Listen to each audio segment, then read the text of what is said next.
Hey guys, welcome back to the channel.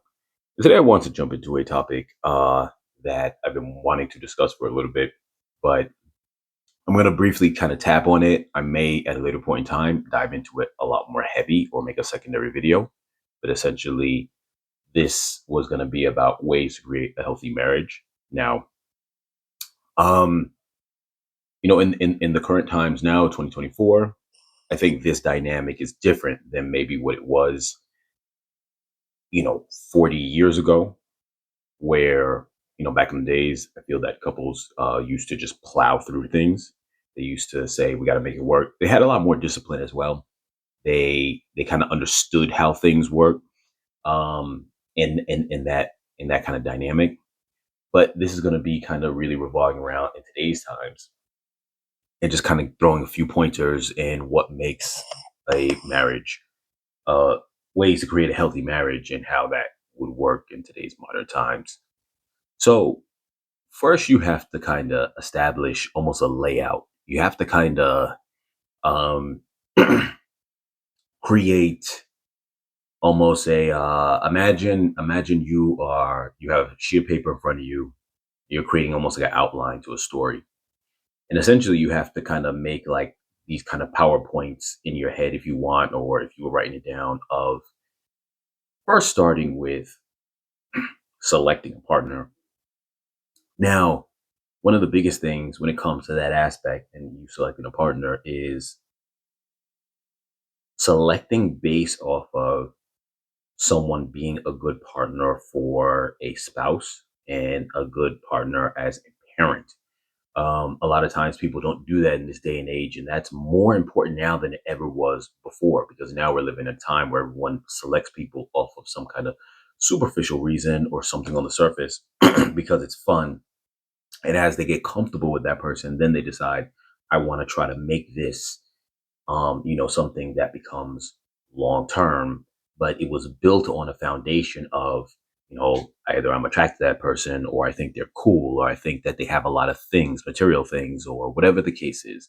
And so that becomes the first basis.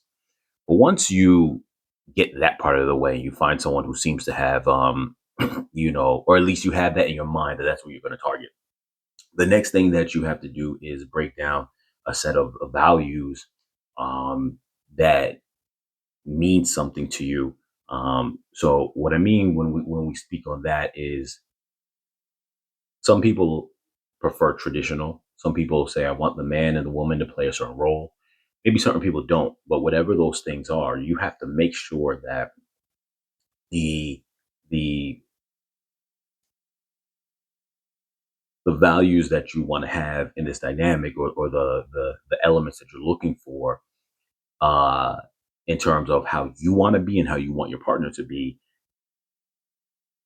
they don't just have to be something that you're okay with. You got to understand that you're going to now have to find a partner that matches those things. So this creates a larger dynamic than just simply you want somebody, um, as I said before, who's going to be a good partner, in aspects of um, a good spouse, husband or wife, long term, or a good parent. Now you also have to bring in the dynamic of those the dynamic that you want to have in place, because this becomes a thing that is actually a very big deal. What I'm going to do is I'm going to write this down as I talk because that way I won't get lost with all the different points, and I'll be able after it's all done kind of sum it up. Now keep in mind too, I think something very important to understand in that beginning phase is realizing that the dynamic that you feel you select for yourself, we're in a new age where we don't know which dynamics work and which ones don't. I think that over time we're going to realize that we're going to find that out. Some people have crazy dynamics where the man is playing more of a feminine role and the woman's playing more of a masculine role, and you get to see how that works, how that plays out in the course of many years to see, if that's something that works. A lot of people like to just stick with traditional because they understand that that generally works, but we are living in times now where that's not necessarily the case of what people want. So just understand what your partner what you want, what dynamic you want, and then if your partner is someone who matches that dynamic, but they got to match it in a way where it's not just superficially matching that dynamic. They got to be genuinely about that dynamic and understand that the role they play within that dynamic that you guys chose. We'll say if traditional is dynamic A, and we'll say a different variant or a different dynamic is dynamic B. You have dynamic C. If you chose dynamic B, make sure that your partner chooses dynamic B in the way that you both understand how that dynamic works and how it functions, and that it's not something that where you're like, I like this dynamic because I want the pros of it, but I don't want the cons of it, and I'm not going to actually be a part of the dynamic in full. I just want the pros of it.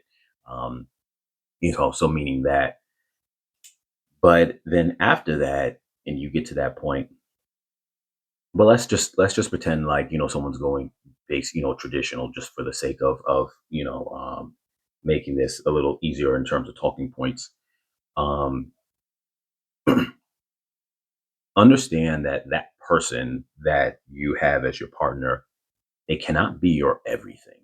That's one thing that a lot of people get mistaken when it comes to a healthy marriage is a person is not supposed to be your everything. There are other people in your life for a reason.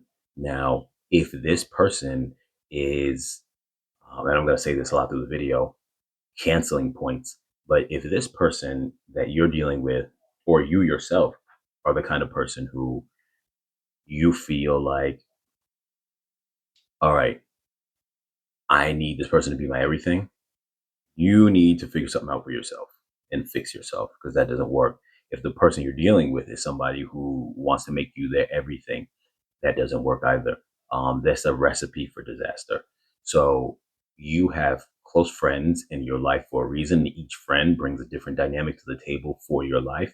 You might have the friend that you go out to a restaurant and chill with and clear your head with. You talk about life, you talk about this and that, you vent a little bit, and you both get things off your chest and you feel good, and that's like your kind of little therapy session for yourself. Then you might have another friend who or a couple of friends who maybe you guys like a certain hobby together. So you go chill with them to do that hobby, whatever it might be. Maybe it's a sports that you guys play. Maybe it's like something like bike riding, something like that.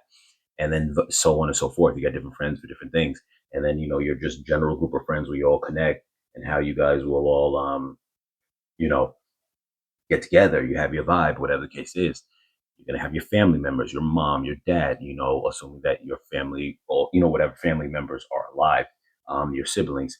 And in that aspect of things, um, each one is going to play a role for you in your growth. It's community. Everyone's supposed to maintain a community in their life, and that all gives them a benefit in how that person operates in your life, the same way you operate in their lives. If you have a partner who wants to extinguish all your bonds with the other people in your life, that is a reason to not be with said person. Now, understand with that dynamic and having all those people inside your life and maintaining those bonds, assuming that the person is okay with that, you will understand that the dynamic that they have in your life, your partner, is one that is, specific to the point of they're going to be mostly where you're the center of your, I don't want to say your existence, but they're the person you're spending most of your time with. So they're like the centerpiece of your life for the most part. But at the same time, you have other components in your life, and as long as those other components have a healthy weight within your life, that is important.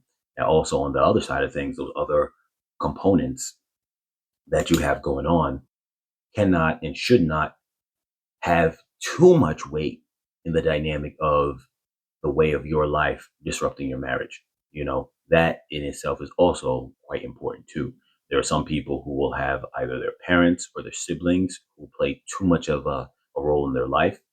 I've heard stories where you'll have a sibling, and I'm talking about when people are older, so in their like say mid 30s and up, where you could be married to somebody and your spouse has a sibling that wants to come over all the time. Maybe they're having financial problems and they want to lean on your partner, because they've always been used to doing that. And when your partner was single, they used to be able to do that. And now that weight of your partner not being able to say no to that sibling starts to bear on your guys' relationship. Or even sometimes that sibling or your parent will be like, I don't, I don't, deep in their mind, they're jealous. So they're like, I don't want this sibling or this child of mine, you know, child, loosely speaking, your adult child, but you get what I'm saying. That, this child of mine to live this life away from me. They get jealous. And so when you encounter those kind of things, that's also another type of thing to cancel that dynamic, cancel that relationship. You can't have that going on at all. So that's one thing to maintain for a healthy marriage. And a lot of people run into that one as a major problem. It's funny because that ends up being a big thing. So you want to make sure that's something that's checked at the door from the day one. Don't let, if you're dealing with a partner who slowly starts trying to create this dynamic where you start losing out on your family and friends, or maybe they're increasing too much of their family and friend time. um, it's a balance. It's like a recipe and having the correct mix. The moment that it starts coming out of play, out of mix, and the ingredients are not flowing correctly, it's gonna mess up the whole cake. You know what I mean? So it's very important to make sure that that dynamic is, stable. So next, I would say, um, make sure that you have your own interest and they have their own interest as well. So it's not just about hanging out with people. It's also about having things that you could do out of the house, but also in the house. Things that you feel good about doing that you don't have to be always directly on top of your partner with all the time as well. Where you want to be able to share the same space where you don't feel like I got to run away from my partner because I feel uncomfortable being around them unless we're in some outside setting or this and that, or I got to have a bunch of friends around when I'm around my own partner. That doesn't make sense at all. But you also want to be able to have interests that you could be sitting in the same room. Maybe they're reading a book, you're watching something on TV, or maybe you're working on something on the computer and they're doing something on their computer, and you guys can be talking to each other while you're doing your own separate hobbies or projects or interests or whatever the case is.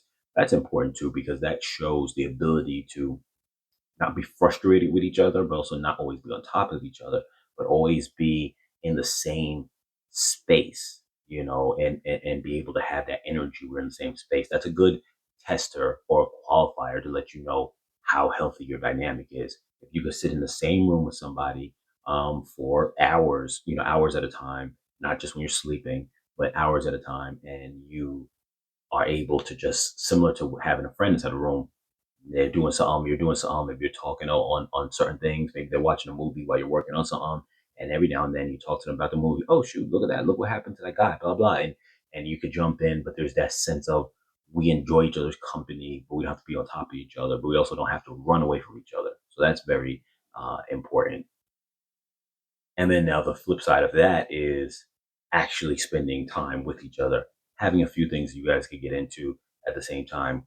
One good suggestion on that is always like nowadays taking picking a show or series that you guys can get into, and every time you guys watch an episode together, and sit down, and it gives you guys something to talk about, something to get into. You got to have a certain level of quality time. And in addition to that too, I would also say break things up a little bit by being able to go outside as well and have like date night. It doesn't have to be expensive, but it should be able to be where you guys can have fun, enjoy each other, and have days where you get dressed up, you feel good. Because I think that's also a big part of it too. When you meet somebody, you meet them when they're probably outside. You're getting dressed up. You're getting whether you met them just generally outside, whether you met them through some online dating. The point is that when you guys first met, you went outside, you guys got dressed up as your best, you showed each other off, you felt good, this and that.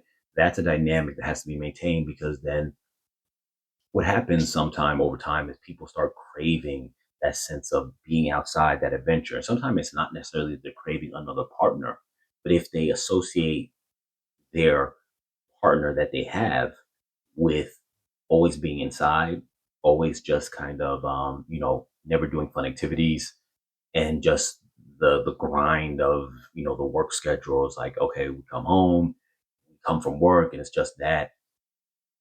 Sometimes where a person may stray and you might think they're looking for something else in a different partner. They're just sometimes looking for that that excitement again with whoever. And since you're their partner, you should be trying to have that excitement with them. And this is not a thing of like saying it's someone's fault or this and that. It's just something to practice. Have a day where you might say, even if it's sometimes I know things get busy, but maybe twice a month. You're still gonna have your indoor fun with your partner as far as like I said, maybe watching a movie together, this and that. But do at least like once every 2 weeks. You have a let's get dressed up, get fancy, go out. It doesn't even have to be expensive. Maybe it's just a restaurant. But after that, you walked around town. You really just, had like that little that moment. You felt good and just kind of really have that. That's important because, like I said, sometimes people are craving that. I know that when I used to be younger, I used to always say to myself, like, it would be nice to get dressed up on a night on the town. Obviously, you're going to do that with your partner. And sometimes when you get mixed up in life, it becomes a dynamic for a lot of people where it's just the work, the come home, the same process. You sleep, blah, blah. It gets caught up in that. So you got to dedicate that. And the idea of that just sounds appealing in itself. So it's like, if that's ever something you used to think about when you were younger, hey, when I get older, maybe I get a little money, I'm going to be able to go out on a night of town, have fun, this and that. That's something definitely to implement. Um, I would say next also is which creates a good, healthy dynamic or healthy marriage is understand. Some people say that you should never go to sleep being angry at each other. I don't know to say if that's always possible, but I will say this. I truly believe that people don't need to fight at all. Um, you can have disagreements with each other. You got different opinions. Um, I don't think people need to fight at all. And a lot of times people think that fighting is part of a marriage. It's gotten so normal that everyone goes, okay, well, I got into a fight. This always happens. That's common. You get in a relationship, you're gonna get into fights. And I see a lot of people who are so used to that, whether it's men or it's women, who are so used to fighting that they think that's just part of the dynamic. And that comes from a place of selfishness inside them that they feel like, there's always something to complain about because they aren't happy with their partner because they want their partner to do more or bring more to the table than their 50%. If each person is bringing, you know, 100% to the table, creating the dynamic of 50%, 50%, making a whole being, you'd be fine. But a lot of times you have people who's coming to the table bringing less of themselves and wanting more of their partner, and then they get angry at the partner when that partner doesn't bring all of themselves, knowing that they themselves are not bringing all of themselves, you know. And so it that is where you have this kind of broken dynamic. When you see that, you right away will know that that's a problem, and that's another red flag that you don't want to engage in or kind of be a part of. But I will say that yes, you could probably be bothered about something that maybe you guys disagree on. But I truly believe that there's never a reason to be fighting. When I use the word fighting, what I mean is there's never a reason to be yelling. There's never a reason to be mean to each other. There's never a reason to be, doing things out of spite. There's never a reason to talk out someone out their name or anything of that sort. None of that's ever needed. So when people go, it's no, you're always going to get into a fight at some point. No, you can't go without ever getting into a fight. That's a lie. And that's what people try to put out there because they want to fight. And when you want to fight, you want an excuse that you're allowed to fight. It's no different than people who want an excuse to do something bad, whether it's steal, cheat, attack somebody, anything of that sort, anything negative you could think of. When people say there's a reason for why it's okay, like I've heard before, some people say in relationships, um, yeah, I've got a reason to hit somebody if they piss me off too much. No, you don't have a reason to hit somebody, even if they piss you off so much. Someone can cheat on you. You don't have the right to hit them, period. You don't have the right to do anything directly to somebody when they did something that you didn't like because it didn't directly, it wasn't done to you. You just didn't like that they made a choice that wasn't done to you, but you didn't have control over them, to make them do what you want. That even falls into the category of cheating. And I'm not saying that cheating's okay. What I'm saying is that if if you have person A and person B goes and cheats, person B didn't do anything to person A. They chose to cheat. They didn't do anything to person A. Person A is the one who decides how they're going to react to that. Now, I'm not saying that means person A should stick around, but they still have no reason to hit person B. They should just simply say, I'm going to leave. That is the power I have, and I'm going to leave.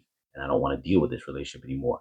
But thinking you ever have an excuse to attack somebody or inflict some kind of harm to them or anything of that sort, is a wrong way of thinking. And that is when you start justifying all your bad actions, because it goes from one extreme to a less extreme to a less extreme to where you start now justifying basic things like, oh, you didn't take the garbage out. Now I'm going to yell at you. I'm going to scream at you in your face and curse you out, possibly even smack you in the face. This is where those things start to become a growing matter. So it's very important to, understand that there's never a reason for that. And going back to my original point, you can have a dynamic where you never, ever, ever fight. If you guys are on the same page from day one and how you want the dynamic to be, you guys should never run into problems about your dynamic.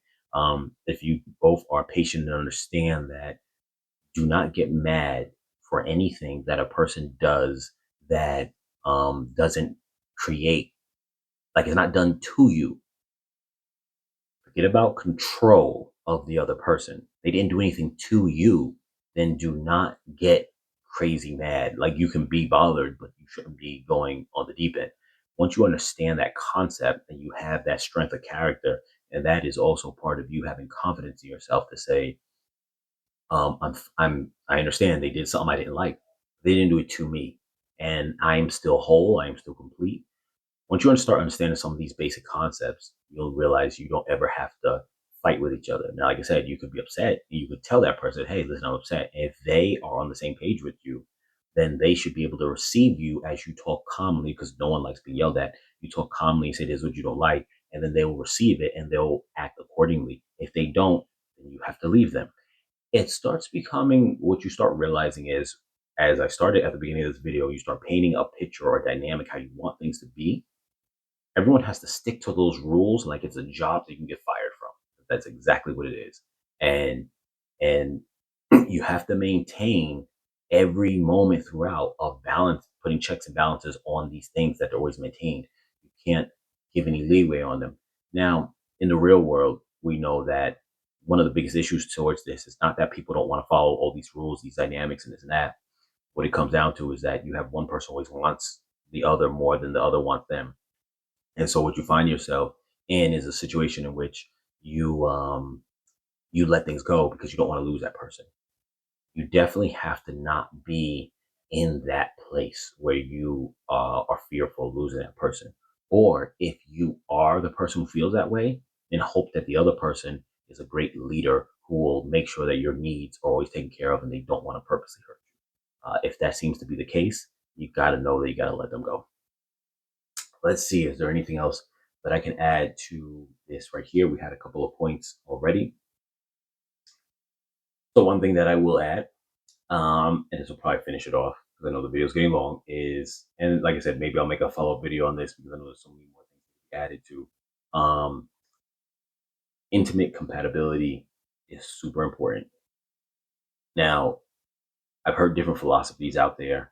I hear philosophies where the man and the woman, we're just speaking from that point. I'm not going to speak on all the other different dynamics, because I can't really speak those talking points, but you could take most of the same advice and translate it over to the same. But generally speaking, some people have the thought process that the man and the woman should both,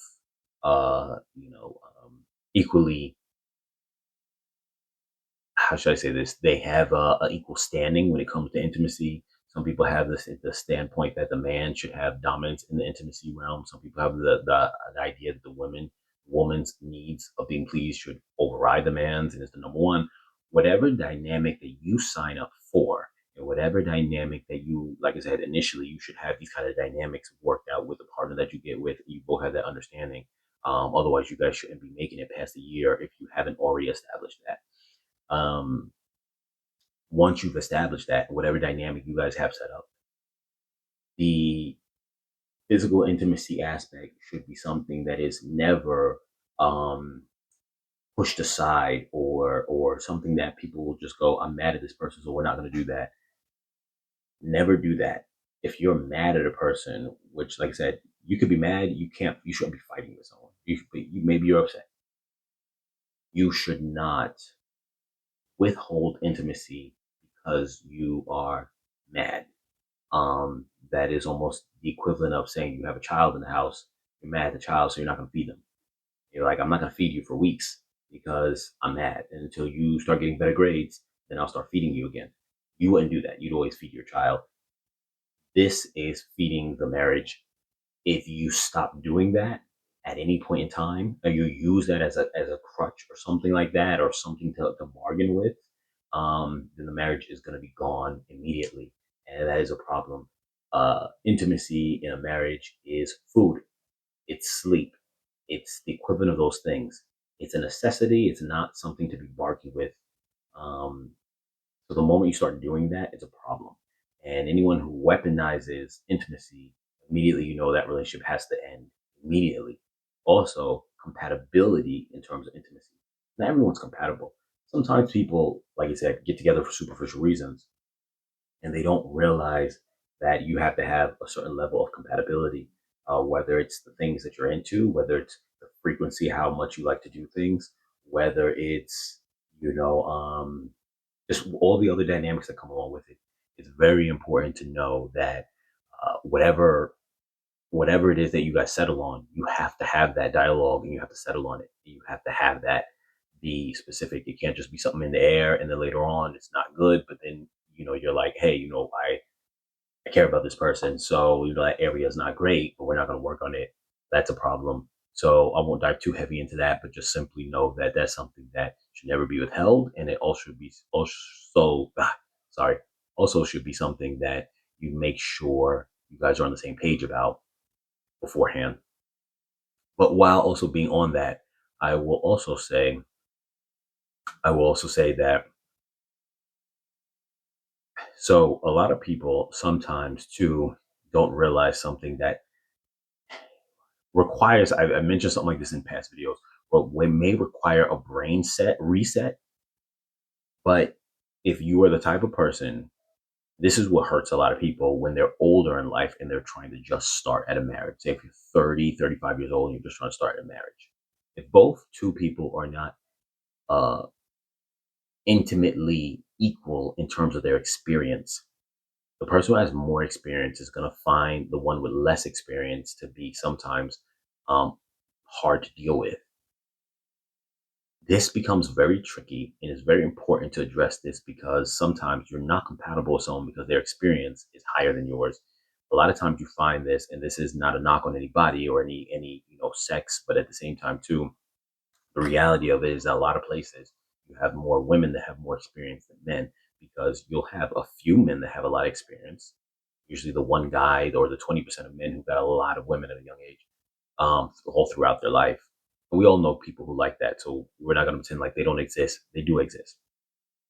Um, but then you have a majority of men who their level of experience, even on a basic level, might have been by the time they are, say, 25. Maybe they had two, maybe three girlfriends. And a lot of times, the guys who don't get a lot of women will try to lock down one woman for a longer period of time because they don't have as many options.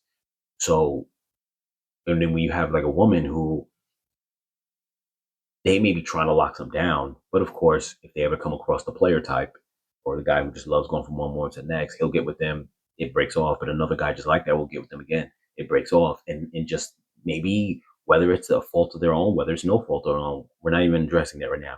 But the point is, they may just have had a lot of experience encountering those guys who have a lot of experience. So now the woman has a lot of experience based on encountering a lot of men who had experience. And those men would have done things where now the average very good marriage material minded type of person who's not going from woman to woman, doesn't have the same level of experience. It's a very tricky area to navigate, and it's very something to be mindful of. And then it affects this entire list, and it's something that really you have to think deep in yourself and really evaluate yourself. Especially if you're one of those people who has a lot of experience, and you got to say to yourself, okay, where do I go from here? Because if you are one of those people, you have to understand that someone else who's probably very compatible for a long term relationship and marriage with you may not be compatible in that area. And then you have to realize that you may not be able to find someone who fits completely, because most of the people who are very good at who, well, I won't say very good, people who have a lot of intimacy experience often are not built for marriage at all. They're built for mass mating. They're not built for marriage at all, which is the reason why they have all the experience, because they're not trying to find something that's a singular, dynamic relationship, monogamous marriage, any of that. So you have to understand when you get, for lack of a better word, and I don't want to use this word in a negative way, but I'm just gonna throw it out there. When you get poisoned by, very high levels of experience from others, and that which now gets poisoned, that poison comes to you now, and now you're a highly experienced person. You may not ever be satisfied with anything other than that. And the only people who will give that satisfaction are the people who are not looking for marriage. So I can't really tell you that there's an answer for that, because I could easily try to say, well, don't search for that. Easier said than done, because once the poison is in you, you crave that level of experience. You're not going to be satisfied unless you have that level of experience, unless maybe you're able to do some deep soul searching and go, okay, I know how to get past this. Because if you find a partner and you actually start building with them over time in terms of your experience, they'll get to that place with you. You just have to be patient and not make them feel bad about not being at your level, and then in that way won't destroy this whole rest of this list that I just mentioned about positive things that you can work on. Because all positive things in a relationship that you have in terms of the structure can all topple if there's one thing that's really messed up or bad or whatever the case is, or insufficient in the relationship. So it's just something to be mindful about. And with that, I'm going to end it. As always, you guys take care of yourselves, be safe, like, share, comment, subscribe. I'll catch you guys in the next video.